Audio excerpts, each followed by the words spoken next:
प्यारे बच्चों, आज सबसे पहले हम बताने वाले हैं आपको बेसिक कंप्यूटर के बारे में। ठीक है, बेसिक कंप्यूटर कौन सा, किसके लिए है ये? वैसे बच्चे जो NIS से 10th या 12th करना चाह रहे हैं उसके लिए बहुत ही ज़्यादा बेनिफिशियल है कि बेसिक कंप्यूटर्स हम करते कैसे हैं, उनकी चीज़ों के बारे में। अब देखो, डिस्कशंस के अकॉर्डिंग अगर हम देखते हैं तो हमारा 10th हो गया या 12th हो गया, इन दोनों में हमारे पास एक सब्जेक्ट आता है 229 और 336। ये सब्जेक्ट कोड है। ठीक है, डेटा एंट्री ऑपरेशन के नाम से आता है। अब डेटा एंट्री ऑपरेशन, जाहिर सी बात है, डेटा एंट्री ऑपरेशन इसका कुछ ना कुछ तो सिलेबस होगा। अगर मैं सिलेबस की बात करूँ तो आपके पास सिलेबस में कौन कौन सी चीज़ें, और इसमें दो पार्ट होते हैं। अगर सिलेबस के अकॉर्डिंग अगर हम देखते हैं तो दूसरा चार्ज, पहला पार्ट अगर होता है, पहला पार्ट होता है आपका प्रैक्टिकल का, जो कि 60 मार्क्स के होते हैं, और 40 मार्क्स का आपका थ्योरी होता है। 12th में तो दोनों में अलग अलग पास होना पड़ता है आपको, लेकिन अगर मैं 10th की बात करूँ तो दोनों का सम अप होता है। और इसके अलावा आपके असाइनमेंट्स होते हैं। वो असाइनमेंट के मार्क्स आपके पास होते हैं 6 आउट ऑफ 6। आप असाइनमेंट अगर सबमिट करते हो तो बड़ी आसानी से असाइनमेंट के, अगर कभी भी कोई भी क्वेश्चंस वगैरह की रिगार्डिंग ज़रूरत हो तो आप आसानी से हमारे इस पर्टिकुलर नंबर पे कॉल करके असाइनमेंट की जानकारी ले सकते हैं कि कहाँ कहाँ से हम बनाते हैं असाइनमेंट और कैसे असाइनमेंट्स बनाए जाते हैं। ये हमारा कॉन्टैक्ट नंबर है। इस पर्टिकुलर कॉन्टैक्ट नंबर पे आप व्हाट्सएप वगैरह या कोई भी चीज़ करना चाहते हो कर सकते हैं। देखिए, अगर हम बात करते हैं तो इसमें मिनिमम आपको 13 मार्क्स लाने होते हैं, 1/3।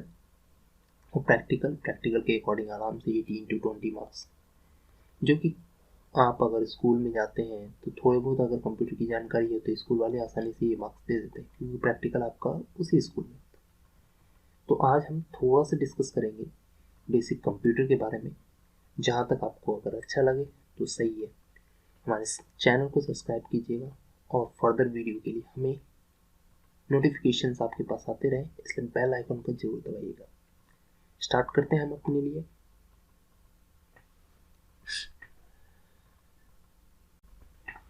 बात करते हैं हम सिलेबस की। सब्जेक्ट कोड है आपके पास 336 सब्जेक्ट कोड है आपका। और सिलेबस, कौन सा सिलेबस होता है उसके रिगार्डिंग हम देखते हैं। तो जो फर्स्ट आपका यूनिट होता है, फर्स्ट यूनिट की अगर हम बात करते हैं तो फर्स्ट यूनिट में आपके बेसिक कंप्यूटर से रिलेटेड चीज़ें आती हैं, जिसमें कंप्यूटर ऑर्गेनाइजेशन के बारे में, input and output devices, system software, application software, computer language and compiler and assembler के बारे में एक एक करके हम इन चीज़ों को देखेंगे। आज का वीडियो आपके बस कंप्यूटर ऑर्गेनाइजेशन से रिलेटेड है कि आखिर हम कंप्यूटर ऑर्गेनाइजेशन में क्या क्या चीज़ें होती हैं और कैसे हम देखते हैं इन चीज़ों को, वो सारी सारी चीज़ें। नेक्स्ट हम चलते हैं, what is a computer. Computer होता क्या है? कंप्यूटर सबसे पहली बात तो एक इलेक्ट्रॉनिक डिवाइस है, ये ध्यान में रखिए। कभी भी कंप्यूटर का डेफिनेशन आपके पास आता है तो कंप्यूटर एक इलेक्ट्रॉनिक डिवाइस है जिसका यूटिलाइजेशन हम किसी तरह के कंप्यूट करने के लिए काम करते हैं। अब मान लीजिए कंप्यूट करना है, कंप्यूट मतलब गणना, इस तरह का कोई भी चीज़, मान लो 2+2 करने में हमने 4 कैलकुलेटर की मदद से कर लिया, that is a computer also. ये भी एक कंप्यूटर है। कौन? 2+2 भी, जो कि एक कैलकुलेटर करता है, सिंपल सा कैलकुलेटर। तो अभी हम कंप्यूटर के बारे में, ये आपके बुक से ही सारा ये मटेरियल आया है। तो कंप्यूटर होता क्या है? कंप्यूटर एक डिवाइस है। डिवाइस से अच्छा, अगर आप इलेक्ट्रॉनिक डिवाइस अगर बोलते हैं तो वो सही है, जो कि ट्रांसफॉर्म करता है डेटा। ट्रांसफॉर्म करने का मतलब क्या है? चेंज करना, एक तरफ से दूसरी तरफ चेंज करना। मीनिंगफुल इंफॉर्मेशन, आपने कोई भी डेटा इसको दिया, उस डेटा को ये अपने तरीके से चेंज करता है एक मीनिंगफुल में। ठीक है, कुछ भी हो सकता है data, student of the class हो सकता है, एज हो सकता है, वेट हो सकता है, हाइट हो सकता है, या कोई भी इस तरह की चीज़ें हो सकती है। अब कंप्यूटर के बारे में, कंप्यूटर आखिर कौन कौन सी चीज़ें कर सकता है?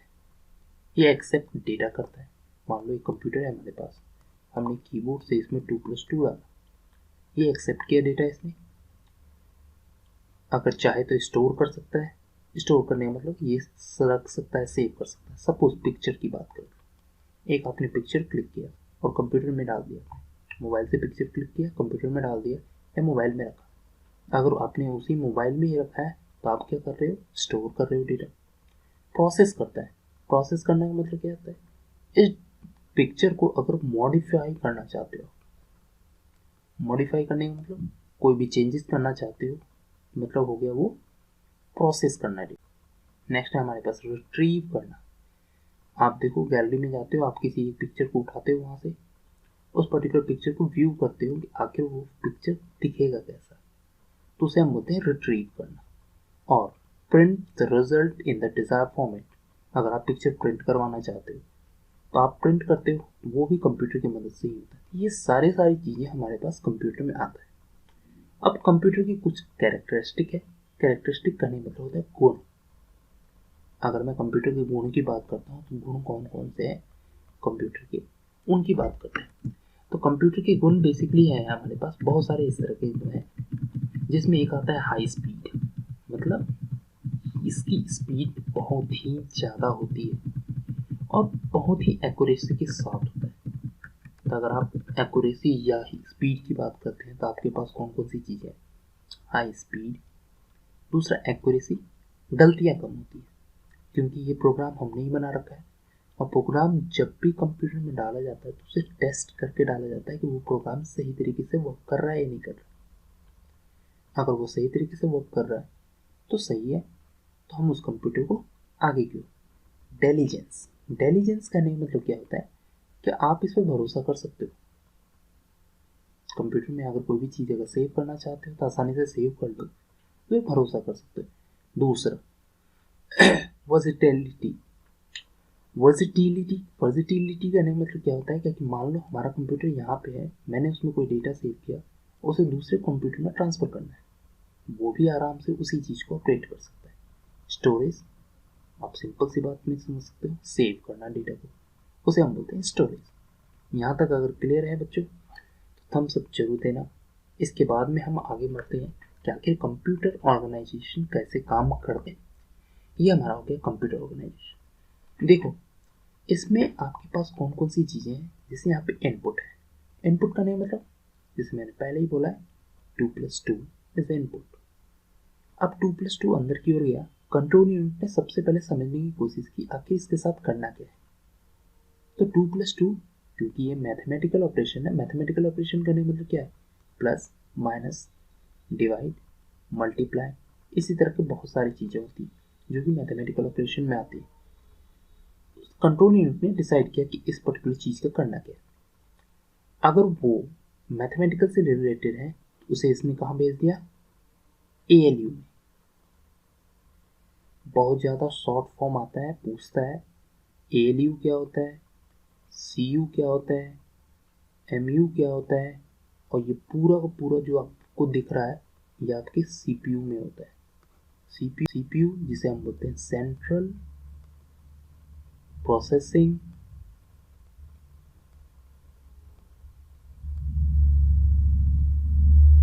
यूनिट, ये पूरा पूरा पार्ट आपका इसमें होता है। अब देखो 2+2 इसने डिसाइड कर लिया भेजना है इसके पास, हाँ ये तैयार हो गया क्योंकि मेरे पास भेजो, मैं उसका जो भी है ऐड करना है ऐड कर दूंगा, मल्टीप्लाई करना है मल्टीप्लाई कर दूंगा या कुछ भी कर दूंगा, ठीक है। इसने इसको बना दिया 4।